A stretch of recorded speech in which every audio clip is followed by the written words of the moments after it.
Welcome to the Hot Topix Podcast. This is your host, Cycle 4081, and I'm here with Lamb Chop and Felonious Feather. Felonious Feather, and we have our guest co-host, Tanisha, aka Easy T.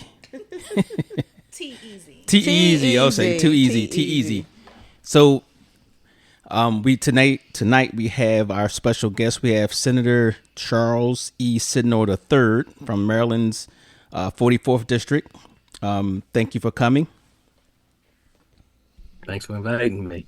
So if you didn't know, we're actually here in Williamsburg, Virginia, and we have him coming in remote from Maryland, of course. So we're going to have easy questions tonight, very, very easy questions, and hopefully the audience will be able to get some information that they've been wanting to hear, especially this is the election season. So the first question we have is, in light of what's recently happened, is Joe Biden drops out of the race for president. How do you feel about that, and how do you think that's going to affect us?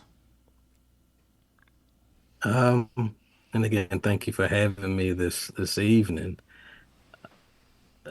It's, you know what, I don't think any of us have I won't say any of us, but I haven't experienced this before.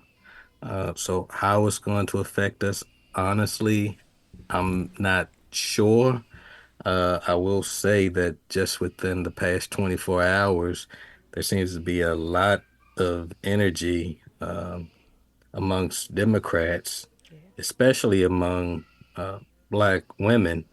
Oh, good. I think just last night, from what I've read, she's raised close to $81 million.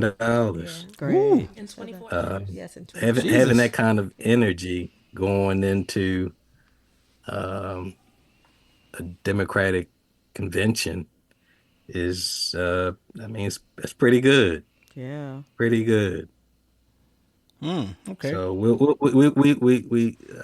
we'll see. I think when you look at her credentials in comparison, I won't even compare some to Donald Trump because there's nothing to compare to. But I mean, I better not hear anything or anyone talking about how she's not qualified. Right. Is all I want to say. Who do you think would be a good vice presidential pick for her? You know what? I've had this conversation with a few friends, and some of the names that I've heard mentioned, I think make sense. Gretchen Whitmer up in Michigan makes sense. I've heard the name Mark Kelly, who's a senator out of Arizona. Okay. I've heard his name mentioned. Let's see. No Gavin Newsom? The governor of North Carolina, whose name is escaping me at the moment.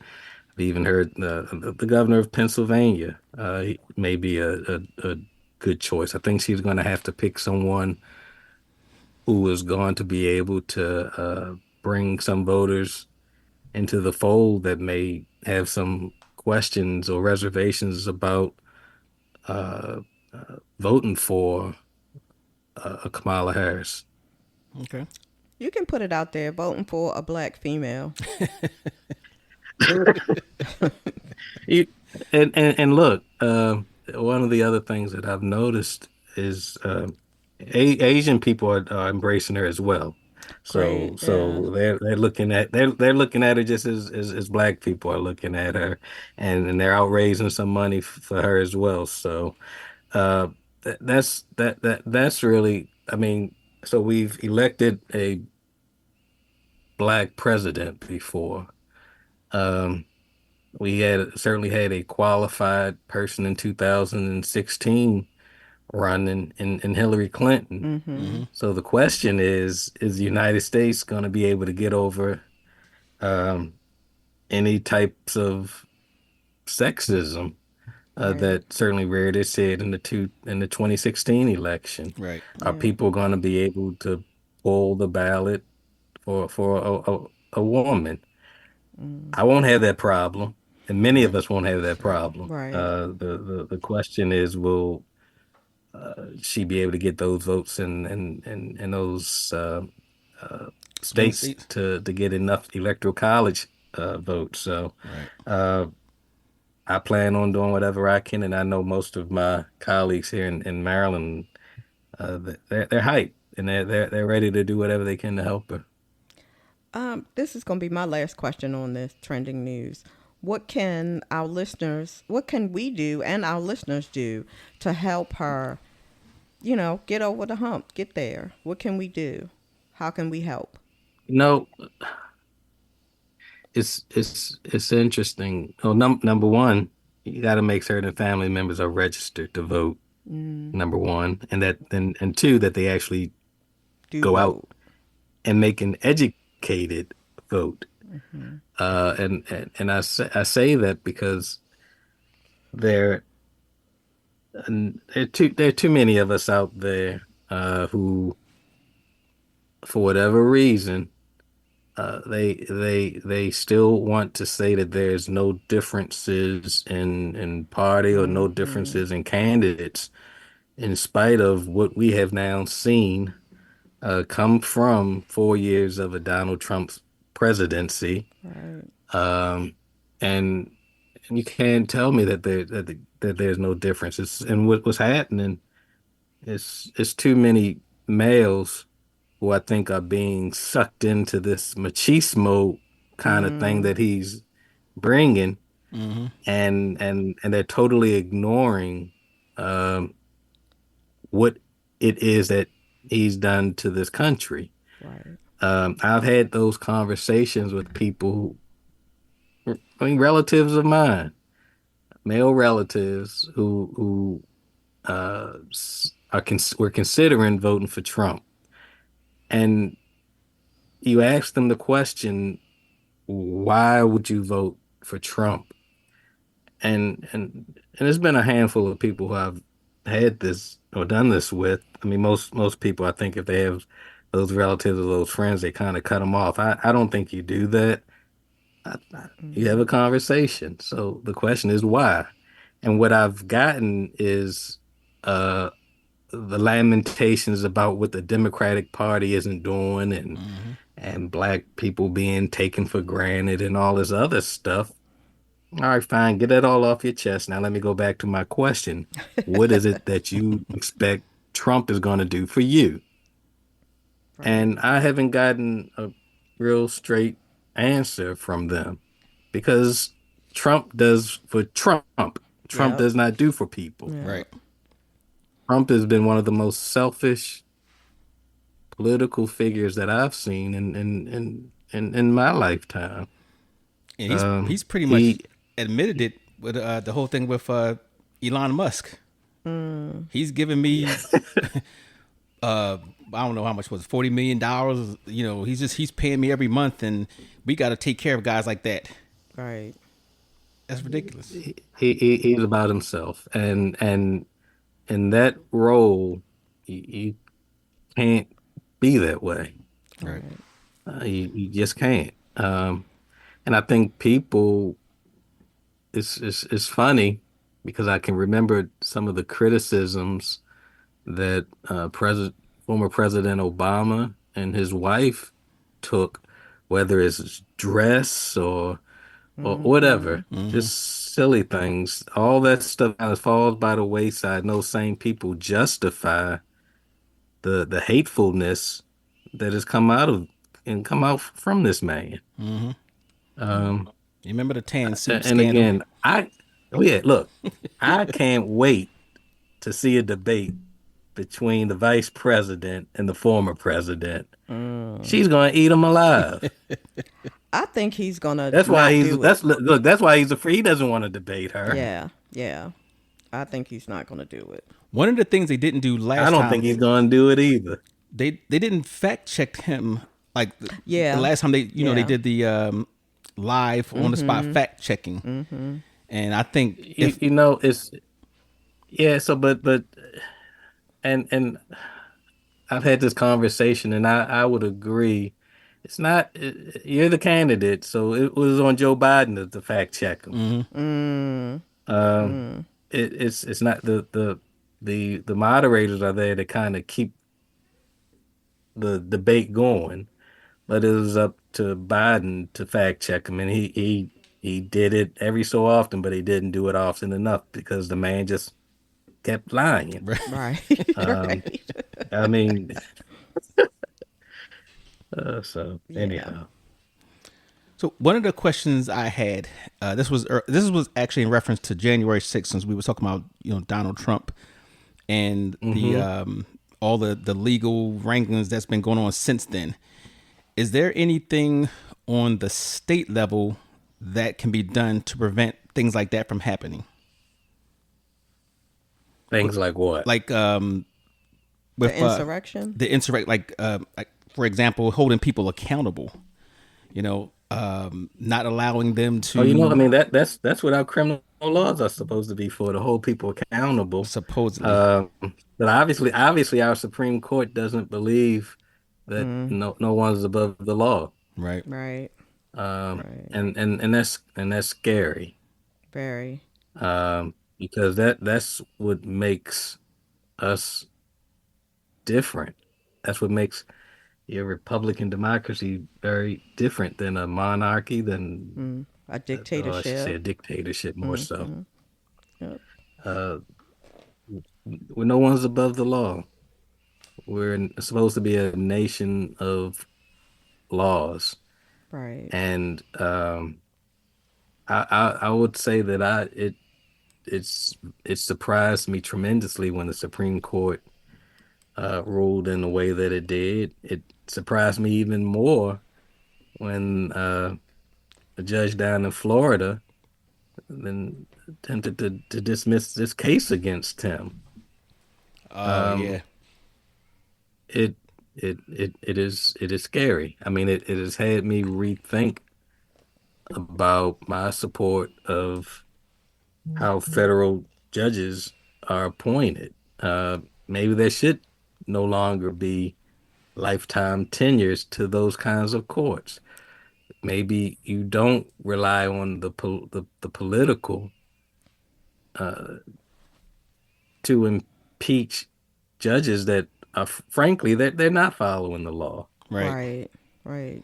And that's the big thing. They did not get rid of the president when they had the opportunity, because they left it up to congressmen to be actually impartial, and that didn't Right. happen. Or the ones that did And didn't get right. reelected or Right.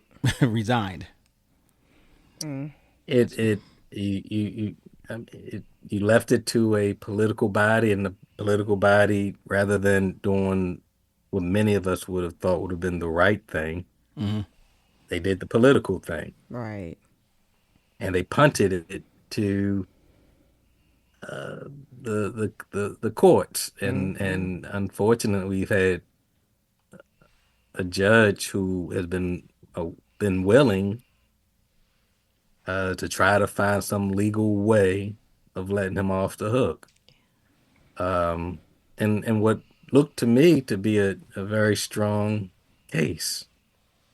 Um, so again, you begin wondering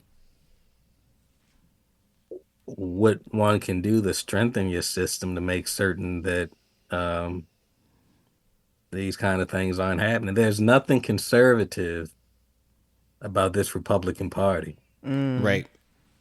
That's There's a nothing that's a conservative cover. about destroying these systems. Right. Right. No, absolutely. They there's nothing law and order about them at all. Right. And I think on the federal level, when things happen, you have to have that compromise to do certain things. That's where I think they're failing, because they're still political. And if you're relying on to the Republicans to change certain things, it's not going to happen, because you're not going to get the support you need unless you have like this blue wave, Right. in Congress. And I don't want to paint them with some broad brush, because you've had a handful of them who are have been and are still calling them out and saying, "Look, this isn't conservative." Mm-hmm. I mean, the former vice president's daughter, her name is escaping me Oh, Cheney, at the Yeah, moment. Cheney's daughter. Liz Yes, Cheney. Yeah. correct, A- Liz Cheney. and see what happened to her. I would imagine that me and her probably don't align on a lot of things politically, but I will say she has to be one of the most courageous people Yeah. that I've seen and most principled people who calls it as she sees it. Right. Uh, and I mean, and that's admirable. Yeah. I think I Instead of counted. people like these Lindsey Grahams and others who just, I mean, I look at people like a Lindsey Graham or a Ted Cruz, even Marco Rubio, who this man just destroyed and lied about family members, called their spouses all kinds of names, and Mm-hmm. Mm-hmm. they just act like little lapdogs. Yep. Now you got to throw Nikki I mean, Haley I in that. can't respect Right. that. Right. Yep. Throw Nikki Haley in it. So the thing with that was you Oh, got oh, please don't throw her. I mean, yeah. Lord have mercy. So we're gonna get into more, your area, the state part, Yes. and which you have a little bit more control over. So No, so Yes. before we go into that, I'm from Nigeria originally, so I don't know what a senator of the United States does. Usually in my country, it's like three members of each state that go to represent each state, as a senator, and then they make laws and they impeach judges and other high executives. So I don't know if that is quite different from what they do over here. So I would like to know what it is that you do. on the state level. Okay. Yes. Okay. All right. So here in the state of Maryland, we have 47 state senators, Okay. uh, 47 districts across the state, and each of those districts have three delegates. So it's 141 delegates and 47 state senators. So I mean, we're part of the legislative branch of government here for the state. One of the things that distinguishes us from delegates is we have the power to vote for gubernatorial appointments. Okay. Uh, and to your point, that would be or could be someone who's going to be on the circuit court, the district court, as well as uh, our state supreme courts. So we introduce legislation, we vote on legislation. Um, we vote on. I mean, the budget is the big bill that we vote on, because under the Constitution, we always have to pass a balanced budget. So that's a big part of our responsibility. So in the state Senate, we all get to serve on a standing committee in the states. So in the state Senate, there's budget and taxation. There's my committee, judicial proceedings.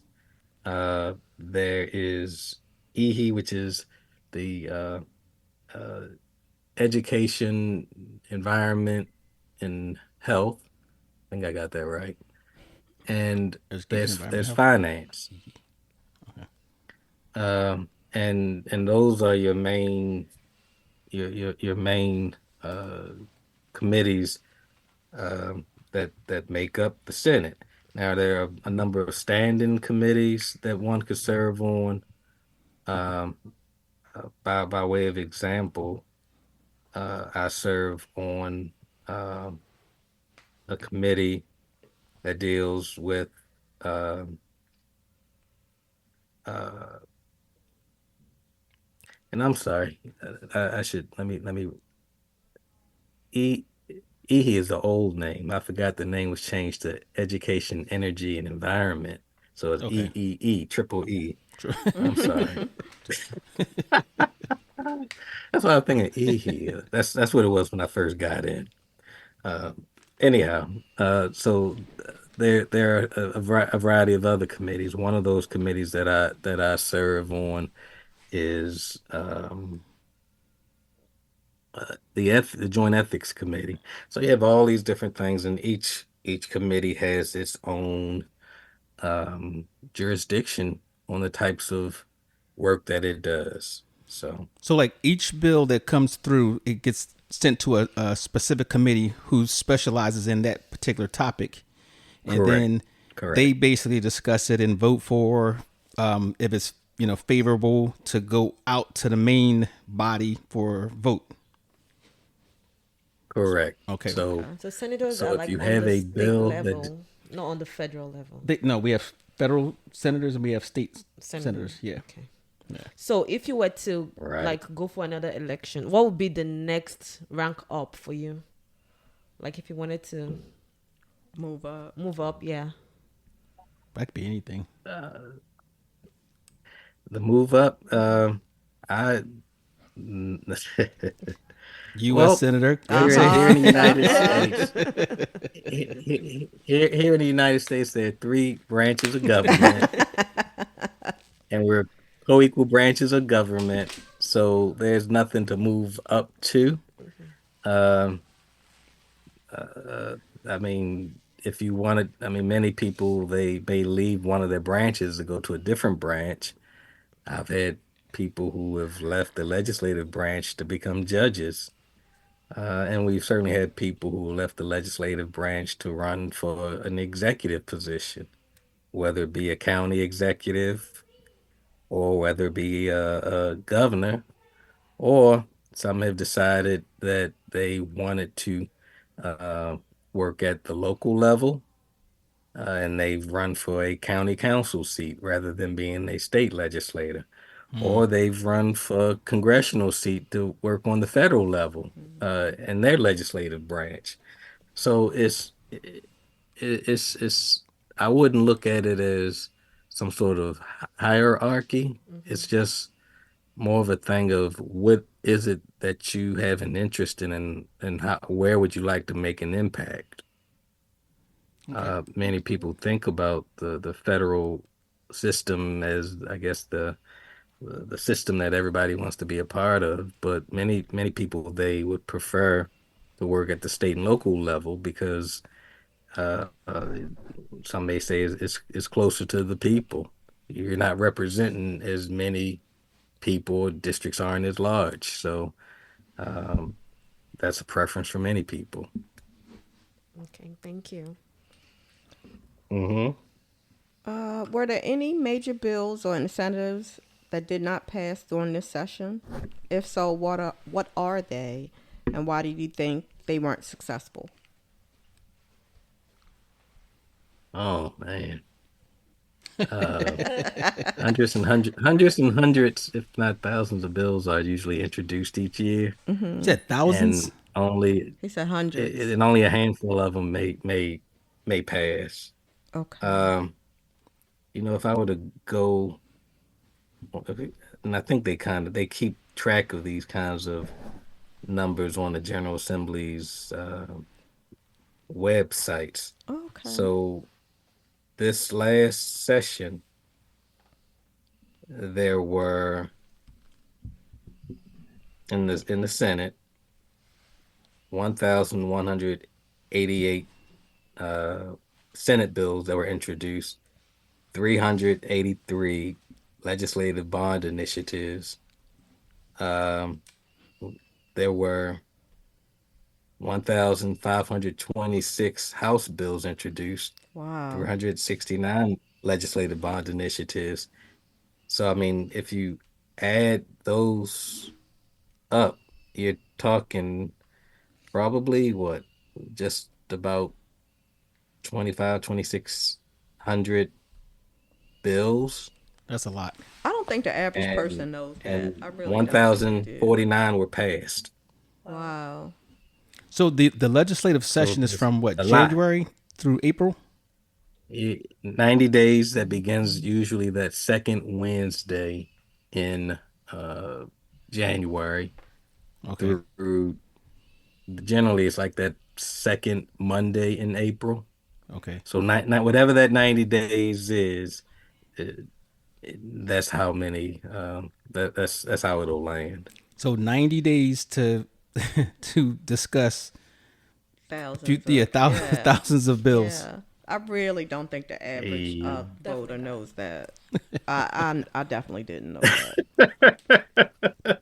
And and with the legislation and the way that we do it in the state of Maryland, if a legislator introduces a bill by and there's a date certain, that bill must have a hearing. Oh my What do you mean? God. Uh, Like they if they introduce a bill and they put a specific date on it? so so by way of example, session, and I'm making up this date. Okay. Session begins, the General Assembly session begins January 10th. By February 1st, you have to have all your bills in if you want a hearing. Oh, okay. Anything that comes in after February 1st will go to this committee called the Rules Committee. And when it gets to the Rules Committee can decide whether or not to allow it to go to the committee that would generally have subject matter jurisdiction over that topic. Okay. You get it in before February 1st, rules plays no part in it. You will be guaranteed a hearing.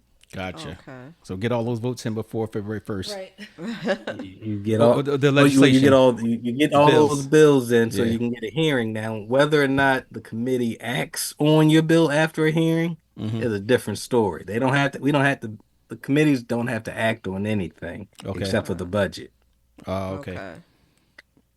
But then when you hear that, you can now imagine what's going on. So in the mornings is when you get onto the floor and we meet as a body to vote on legislation that's made it out of the committee. All right. From 1 o'clock on is when you have your bill hearings. So if bill hearings are beginning at 1 p.m. Tuesday, Wednesday, Thursday, generally you are gonna be in the hearing rooms till, I mean, in our committee it's usually 6 or 7, maybe 6, 7, 8 o'clock each evening. Wow. Sometimes it'll go to 9, 10, and it's gone to 11. I know when I was in the House of Delegates, we had one uh, day where our hearings went into, I think, 1 or 2 o'clock in the morning. I Wow. remember hearing about that. That's what let me know. I was like, nope, that's Yeah, not for me. that was our gun day. Mm. And all the legislation about guns. Yep, that's not for me. Couldn't do So that. it can be taxing to have to sit and what many in the general public don't understand is while those bill hearings are going on, you may have to present a bill yourself, so you'll have to leave your committee in order to present your bills. Oh, Uh, Generally, for me, I try not to carry more than I try, and I haven't been successful. But usually, I try to get about 15 bills. Uh, but uh, I tend to carry closer to 20. And if you can get half of them passed, you're doing pretty well. those are including co-sponsored bills. I don't include co-sponsored Oh wow. bills. Because a co-sponsored bill is simply a bill that one of your colleagues has that you support, but without you being the primary sponsor, that's you don't do too much. Okay, just Um, you just put your name on there as I right. Right. support this legislation. Correct. Okay, Okay. Correct. gotcha. Okay. The work falls in the primary bills, Ah, I have a or question. I should say the bills that with a primary sponsor. okay. What do you see as the most significant accomplishments of this legislative session? What's your pride and joy You know, of the Senate? it's yeah, no, it's always it's hard to figure out what is. There are many bills that I've been the primary sponsor of that I've appreciated. There's some that I believe should pass and don't pass. So um, it's hard to choose. Uh, I mean, this session there was one piece of legislation that we passed that stemmed from a case here in Baltimore County where a young uh, girl was sexually assaulted, and when and she ultimately, the state's attorney ultimately ended up pressing charges. Uh, but the I think the young lady did not initially didn't want to come forward because she didn't want a lot of publicity. Mm-hmm. Mm-hmm. So the state's attorney's office was able to keep her name out of certain documents up until the time when the charges had to be filed, and at that point, her name was out there. So we passed legislation that would provide a sense of privacy to minor victims Mm. uh, from the general public. Now, Okay. obviously, the defense, they have a right to know who's accusing them. Right. So they'll still have access to that juvenile's name, but there's no reason for the general public to know or to have that information just so readily available. Yeah. Um, And that's important. yeah. So I mean, and that legislation was initially introduced last year by Delegate Phillips, who's also in Baltimore, uh, in Scott Phillips, Oh, okay. Baltimore County. District 10. Yeah, and yep, correct. And it passed the House but didn't get out the Senate. And hearing the legislation when it ultimately ended up not passing, I told him I I wanted to help get it across the line in the Senate. And with him working in the House and me working over in the Senate, we were able to get it passed this session. Oh, okay. Great. So it's so again, 1,049 bills that passed. There are many bills that don't get publicity that are still very impactful types of legislation. Um, so How do you know what's gonna? that's one I would say for this year. How do you know?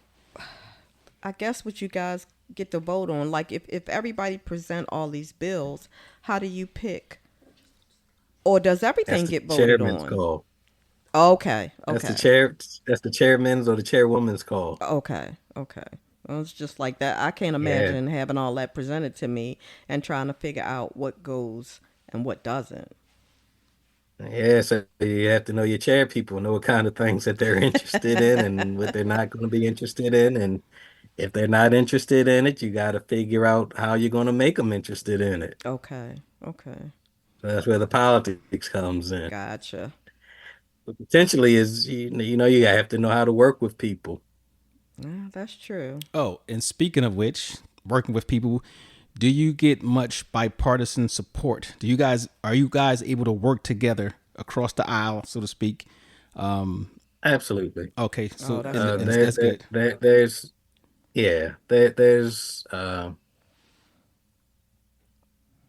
there's probably more that we agree on than more that we disagree on. Oh, that's good to know. Um, yeah, I mean, there'll be some legislation where you'll see a partisan divide, Hmm. uh, but many of the bills that get passed, I would love to actually see this. There are many bills that get passed unanimously, Okay. and yeah, and there's not the partisanship that you see. There have been times when I've seen bills die, but it wasn't because it was partisanship, because you had just as many Democrats and Republicans on one side as you had on the other side. So I mean, Mm. you've seen things like that. Oh, So yeah, I remember there was this one bill. I believe it was the a bill dealing with was it the legislation that dealt with being able to or forcing drivers who are in the left lane to move over if they were too slow or whatever. oh, wait a minute. Okay. Wait, Okay. And so wait a minute. Let's get this straight. You said drivers that's in the, you mean the right lane? No, in the left lane that's driving too slow. Oh, okay, Move over. right. Oh, yeah, Okay. yeah. Oh, good grief. Yeah. right, forcing slow drivers into the right lane, Yes. Okay. That would save a lot of and curse words. penalizing them if they didn't. Okay. Oh. And Okay. that bill, I think there were a number of people in Western Maryland who had wanted that legislation. Uh, and I remember I was in the House of Delegates at the time, and look, I think I voted against it. And and and and the bill failed because you had other Republicans who hated it, you had Democrats who loved it, and Democrats who didn't want it. So it failed, but it was not a partisan fail. It Ah, okay. was more of a what's your experience Right. in the districts that you Mm. live in. Okay. Gotcha. Well, Gotcha. that would have saved a I mean, lot of if you people live some on curse Eastern words. Maryland or maybe Western Maryland, where you get two cars driving slow and you can't get through, you're probably a bit more frustrated than you are in these urban communities that have multi-lane highways. Right. Right. Um, so everything is not partisan, and I mean that's one of the things that I really appreciate about the being in the Maryland General Assembly.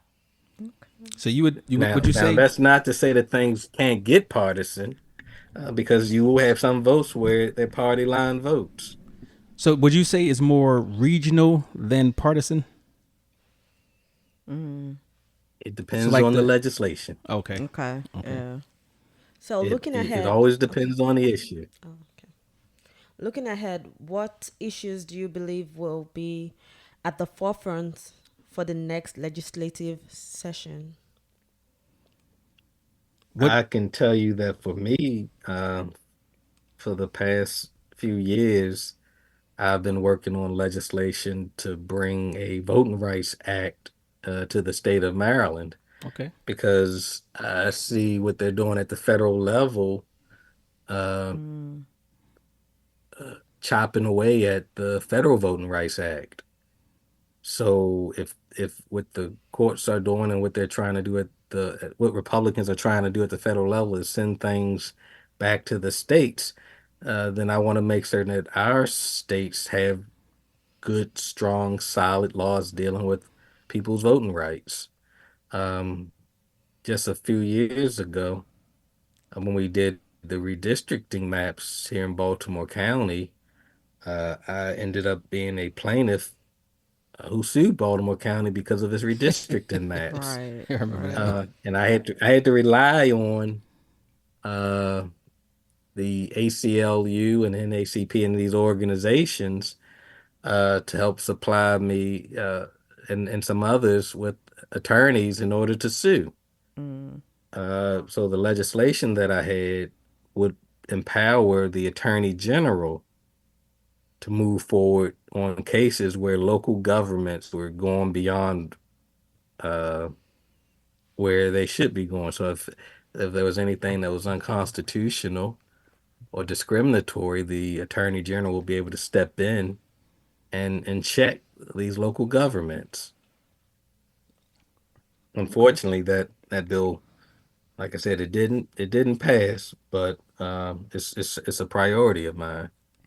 Okay. So I had a question for you. You had you're a pretty young guy. What's considered Thank you. young? Young. You're under 40, right? No, You're not? Okay. Wow. Well, you're a young looking guy. So let me see. Can you share a little bit about your family background and Brian, upbringing? I'm 50 years old. Are you kidding me? No, that's a joke. Good black don't crack. You didn't know that? I did not know that. I thought He's you was in your what? I thought you was maybe She like said 50. maybe 35, 36. Brian, I have a daughter that's about to turn 20 next month. I didn't know that. Wow.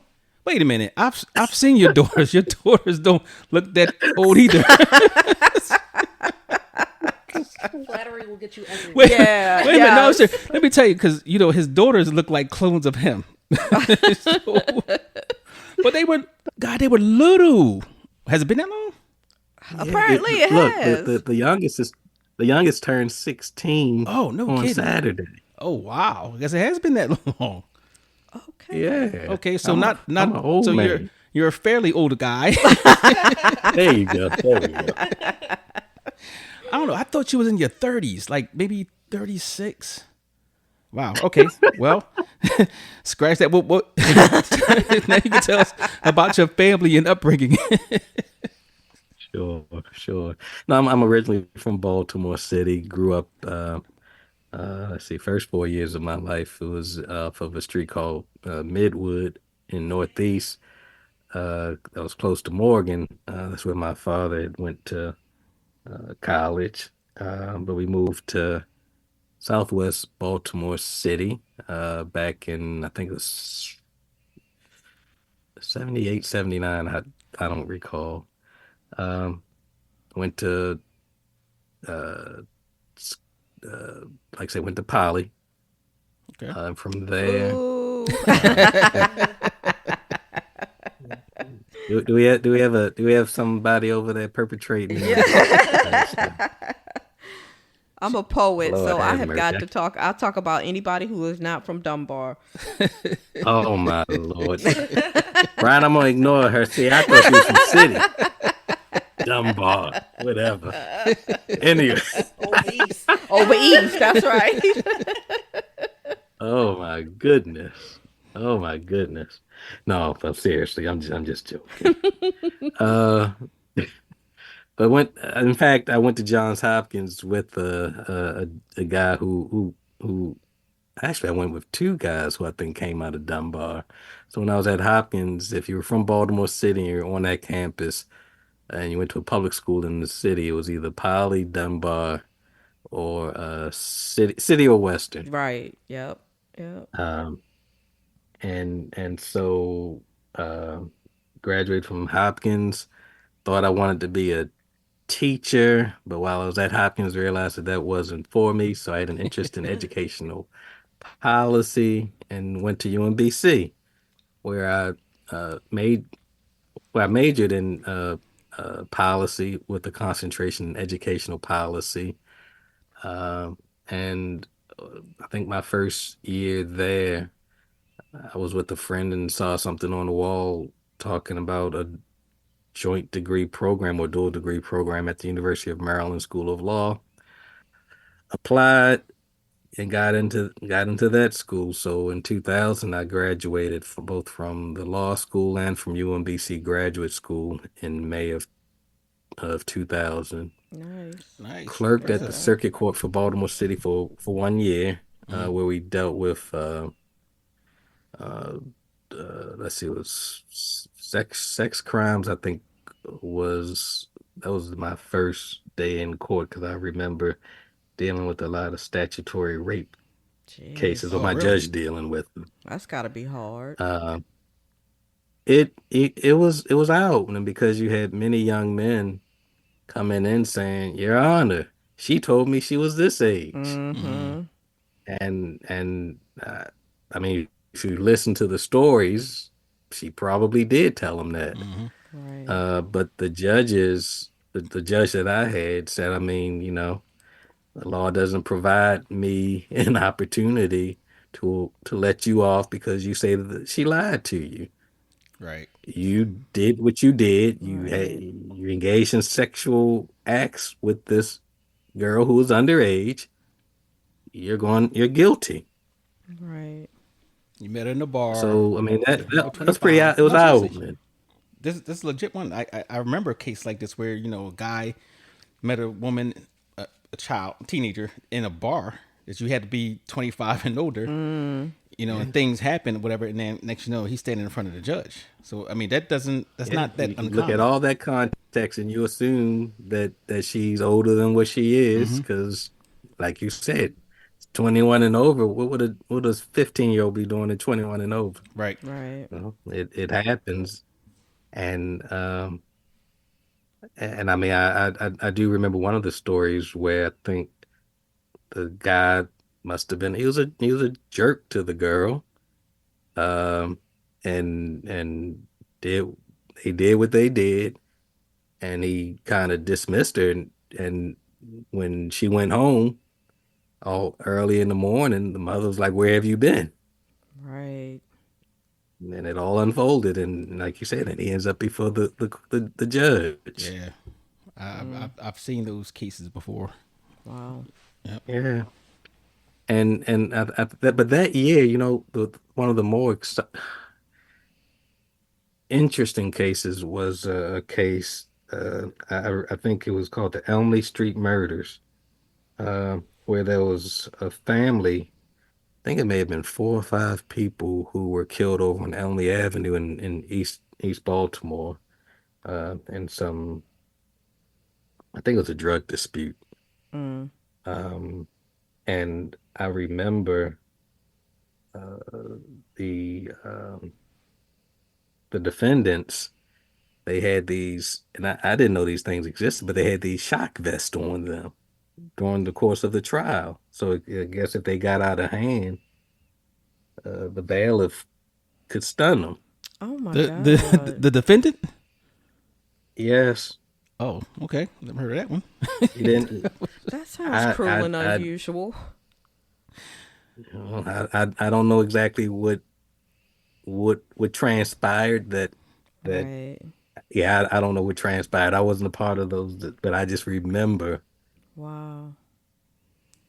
I'm like, Yeah. stop lying, zip. So You know what? I don't think it worked like that. Oh my But He's gosh. lying, zip, zip, zip. It's always one. oh Lord He's have mercy. special. But from that ended up working for a company, a charity that deals with affordable housing or provide the provisions of affordable housing. Um, and I've been there for 20 plus years. So it wasn't until like 2013 where I decided to run for office. Okay. It sounds like you've been in public service pretty much your whole career. How has your family supported your political career?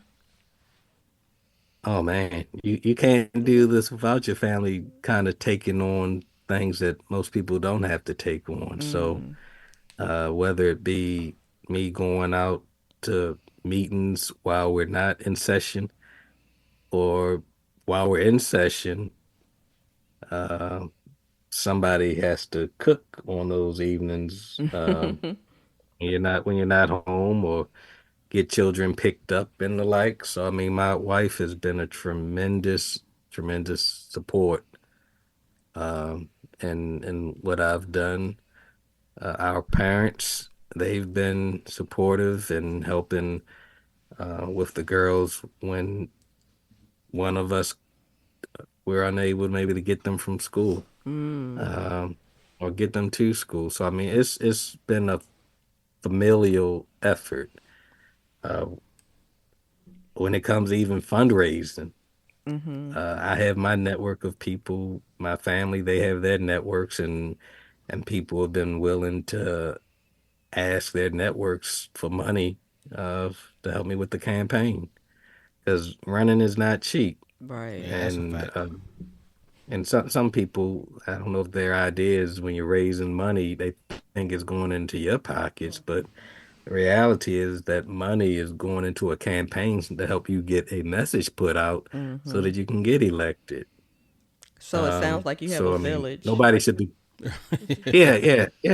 You better.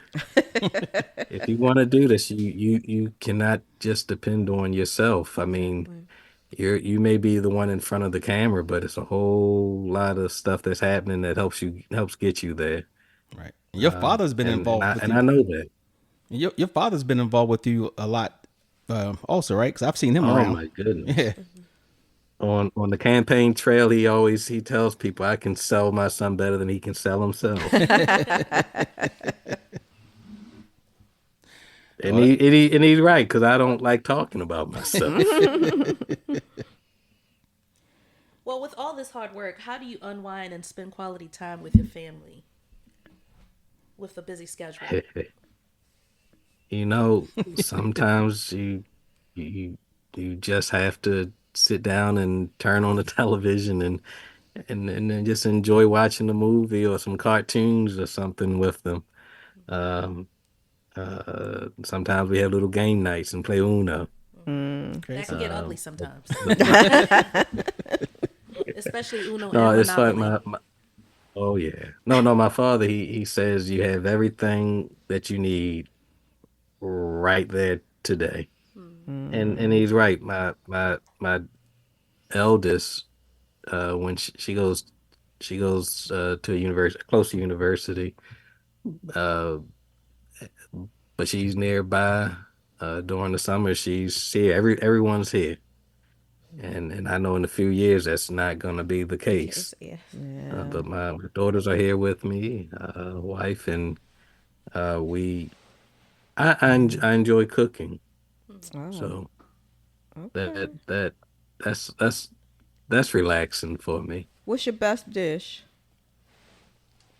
Ah, boy, I don't have one.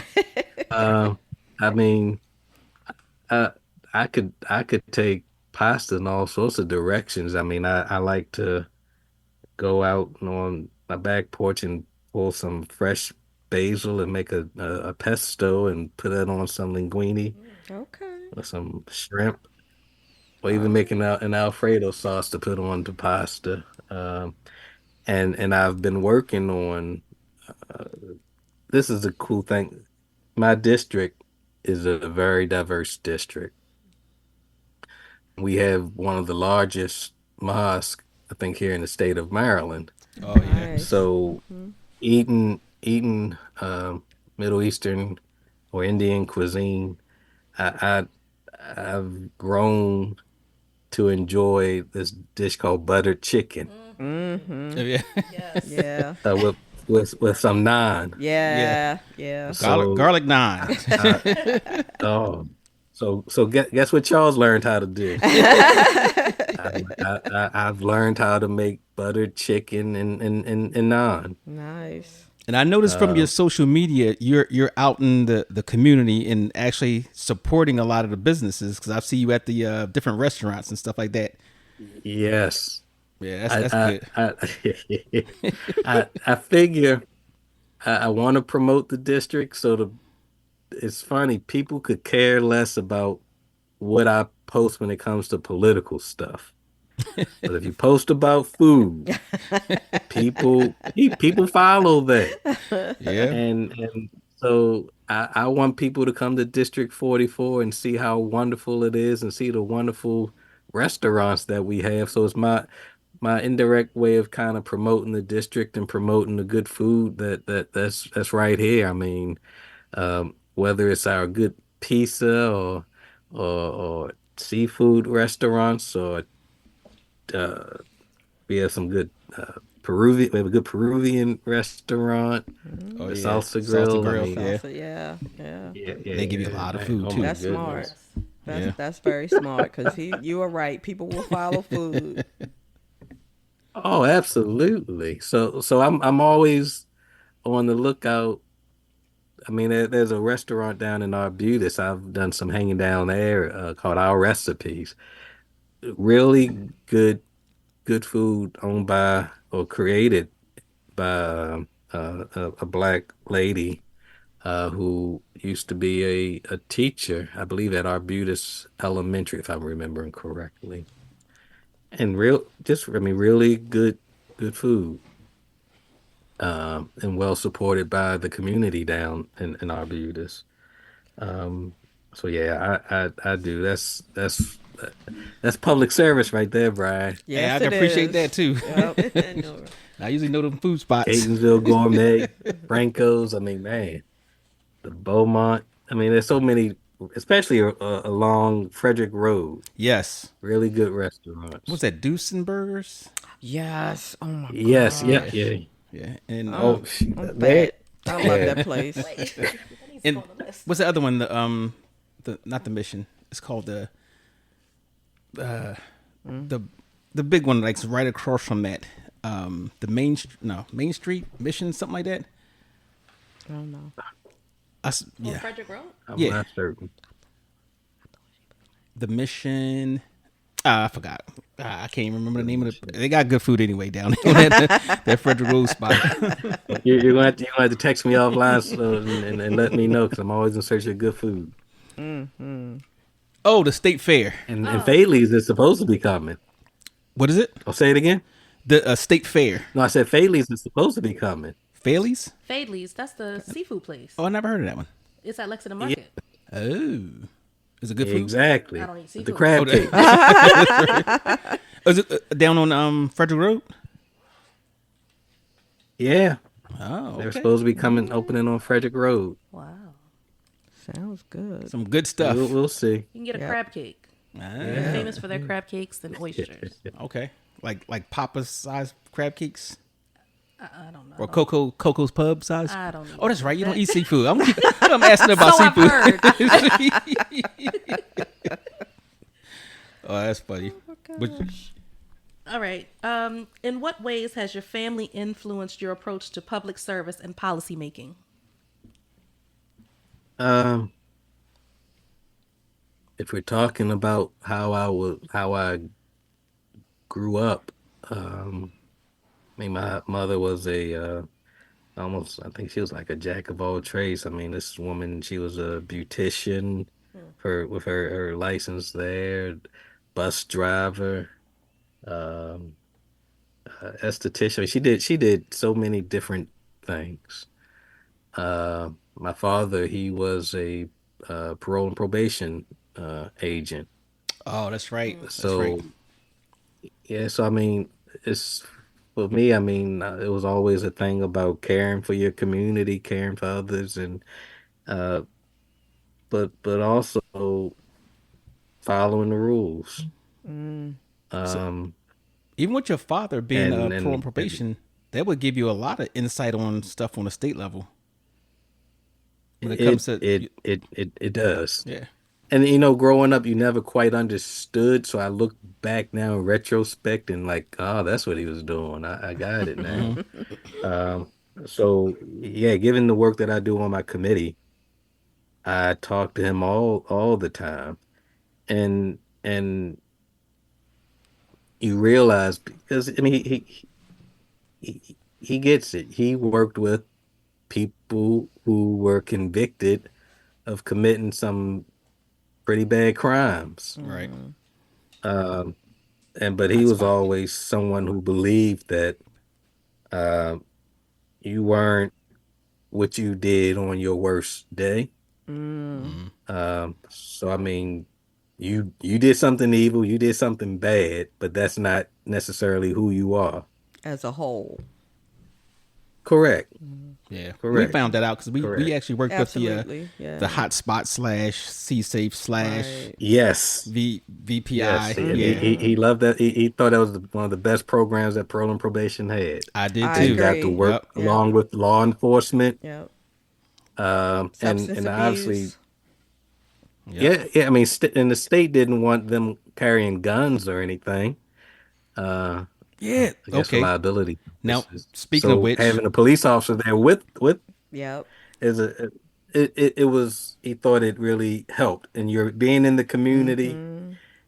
People were able to build relationships with you, and you began to understand what was going on in that community, and really did a good job within that community. He said one of the programs that made the most sense right? in the shucks, what is I about to say almost 40 some years that he was there for a long time. Ooh, 40 Wow. years. Phew. Wow. Almost 40 years, I think. But and speaking of that, just you heard about the probation agent that was killed by his client. Yeah. It Yeah. was maybe a Yeah. month ago, I guess. Now, do you think they That have was anything coming down the line to rectify that? Speaking of, hotspot and CC and that little, collaborative effort yeah. that we had. It was my understanding that the state they stopped the home visits, and I don't know how long that's going to continue, where you're not checking to make certain that people are where they say that they are. Um, I'm not certain what kind of things are going to change because, from what I understand, this is the first time that ever happened in the whole history of parole and probation that an agent was killed. Oh wow. Well, no, I think one time a woman was killed. I believe because I think we had talked On about that duty? before. Yeah. I'd Or have to or check that. maybe out in the neighbor. I don't want to verify that, but I recall No talking worries. about something along those lines. But that's long overdue because I'm sure it's not the first time that the agency has been informed of how dangerous it is to do home visits By yourself. by yourself. Yeah, Exactly. right. So Yeah, But and there- that was something. I mean, that was something. It was interesting because that's something that he talks about now. Because when his area was generally Baltimore City, when they had the project, and he's talking about how he's going up on the elevator by himself, and you're going to visit your client, and your client probably has some of his or her friends waiting for you. So you had to be real cognizant of where you park so that you could get to your car in enough time because you weren't armed. right. Right. Yeah, that's crazy to me that they. And you had to be and he was always cognizant of how you speak to people because Right. you'd have some, and he would say he had some colleagues who just they did not talk to some of their clients in the most respectful manner. Right. All right, you going to talk to me like I'm some dog? Then well, who knows what's going to happen to you when you come to my territory? Right. So you just have to be cognizant that you have to treat people respectfully, regardless of their station in life. I'm People sure we can deserve to be agree on treated that like humans. 100%. Yeah. Yeah, I mean that Yeah. goes along with I do community psychiatry, and I had a lot of clients to say, "Don't come to my house looking like a counselor," because you just don't know what you're coming up to. I've had clients that had raids, and it's just like you have to be aware, and you have to look a certain way, and you have to speak a certain way because you're a target, Right. and you're by yourself. You have So- no weapons. All I have is a You're- notebook. Right. You're right. So I mean, you come out and go into a community, you have on this bulletproof vest, and the guys they see it. I mean, okay, now everybody's antenna. Who is this? Right. Right. Is this a police officer? Who did what? Now they're Right. watching. So, I mean, Everybody there's loves many police things officers. that can bring attention to yourself that you don't want. Oh, so So yeah, so no, senators- he's been a wealth of knowledge. No, I wanted to ask that a senator's job, is it like a 9 to 5 job, or is it like a 24-hour job? Or is it like, or do you get paid hourly? The public so I can probably apply? believes that yeah, the public likely believes you should be on call 24/7. Wow. The job is, they call it a part-time job, It's part-time but pay it's not. with full-time hours. Yeah, Yeah. it's a part. Yeah, right. I mean, and obviously I'm not going to sneeze at. I mean, we're paid about $53,000 a year. Really? But Is it? but when you think That's- about, well, oh yeah, I pass. So it's just- That's but That's not a lot for But what you're responsible for and all the Yeah. hours and stuff that they demand from correct, you. Right. They want you at every correct. The public state is event. probably getting a deal on us. Yeah, I'm sure. Right. Yeah, I don't like that. Do they give like official cars and stuff like that? Like official cars, No, we don't official get any of that. We get travel benefits? reimbursements and Oh. things during the 90-day session. And when you're out of session, you get a travel stipend so that you can go around your district to different events and things. But yeah, once you're out of that 90-day session where again, I'm getting in the office probably about 8:45, and I'm generally leaving between 7 and 8 each evening, Wow. except for Mondays. Mondays you go down at maybe around 3 o'clock and you leave at 9 or 10 o'clock because our sessions start at 8 o'clock on Mondays. That is But crazy. yeah, you once you're out of session, the community doesn't stop emailing, Right. and Yeah. you're at community events. The community expects to see you, which they should. Right. Mm-hmm. Um, and you're out there trying to get to as many meetings as you can. I will tell you, National Night Out is always a real busy evening because you have a plethora of organizations that all have events going on from generally 6 to 9 o'clock, and you're trying to hit them all, but you're Right. not ever going to do because it's too many community organizations having them at exactly the same time. So And it's hot you try usually. to get to those. Yeah, yes, it is. Running from spot to spot. Oh, are you are Mhm. you able to take another job? Oh, yeah, that was a question I was like. How Oh. does that? I mean, with all the demands they put on you, how does that work with your regular job, your full time job? I have a very, I've had very understanding supervisors. Okay. Okay. So when session is in going on, I I have a laptop and I have a cell phone, and you're keeping up with your job as the days go on. Wow. And the reality is, during session, I tell the community, you're not going to see me because Friday, Saturday, and Sundays outside of going to church, I'm generally tied down to my computer trying to keep up with my my job that keeps my lights. Right. So that was one of the Um, things that I one of the things that I had issues with in government was, again, like you said, you have a full time job, you have family life, you have to be responsive to the community. Then you go into session and you have those long days with sessions reading those bills. I know you have help a little bit, but that's a lot to for one person to have to deal with. And I was always in favor of those positions, whether it be councilmen on that level, mhm. state legislatures, to be full time jobs Yeah. because you're actually doing a Yeah, full time job You plus. are.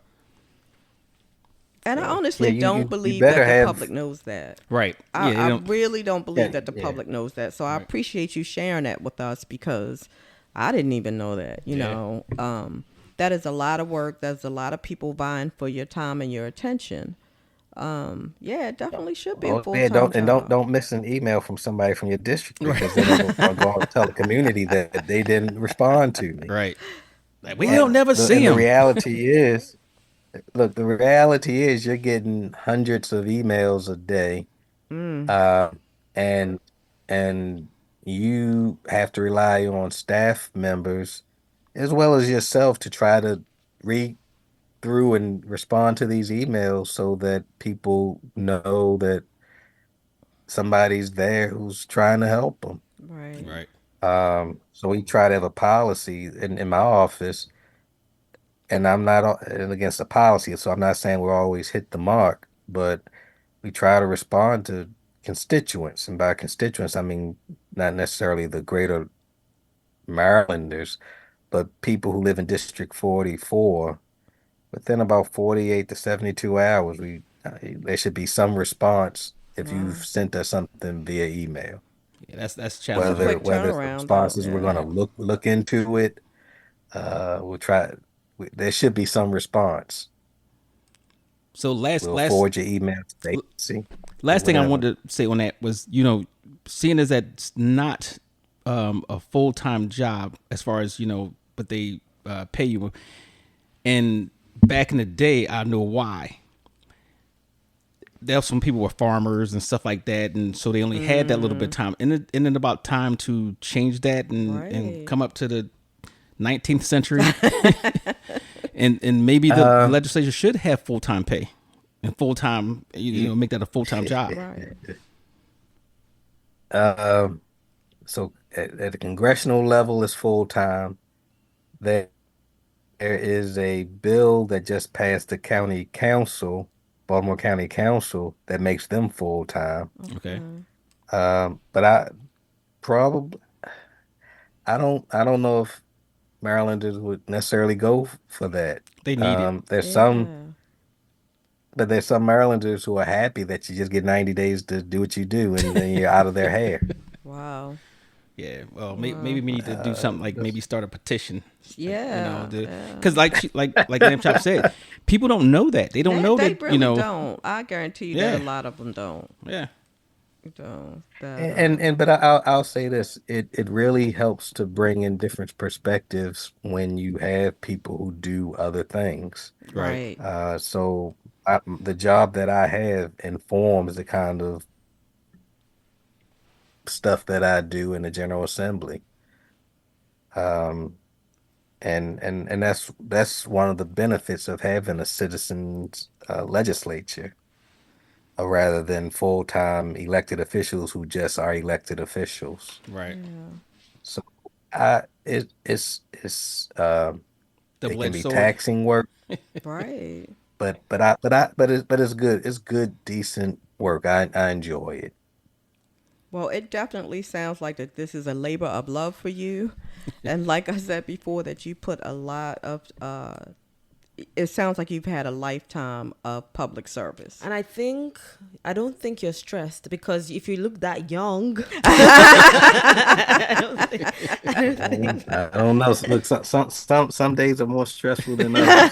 but it's not written on your face though. So look, you got to put a smile on your face.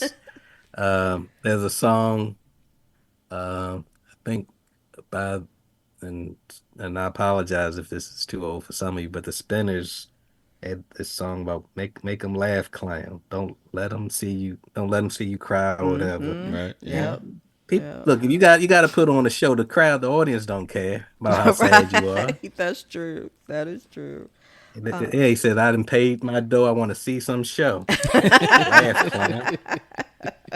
That is a fact. Well, we thank you so much for coming to Hot Topics and sharing all the information that you have with us and the listening public. Keep doing the wonderful job that you are doing, and thank you so much. and thank you for your service. Yes, thank you absolutely always. for your service. And if I may say, if the public is interested, they can find me online, Facebook, Twitter, Instagram it's Charles Sydnor 3D, CHARLES SYDNOR 3, the number 3D. That handle works on, like I said, Facebook, Twitter, and Instagram. The square thing. So hit me up. Well, you got to that before. That was my next thing, to give you all the information. So again, thank you. Always you gotta so take much. you guys gotta take your opportunities where you gotta seize them. We appreciate you. Thank you. Hey, and for the audience out there, you can also view this podcast on several, I think it's about 10 different podcast platforms, including www.hottopicspodcast.com, and you can email us at hottopicspodcast@gmail.com as well.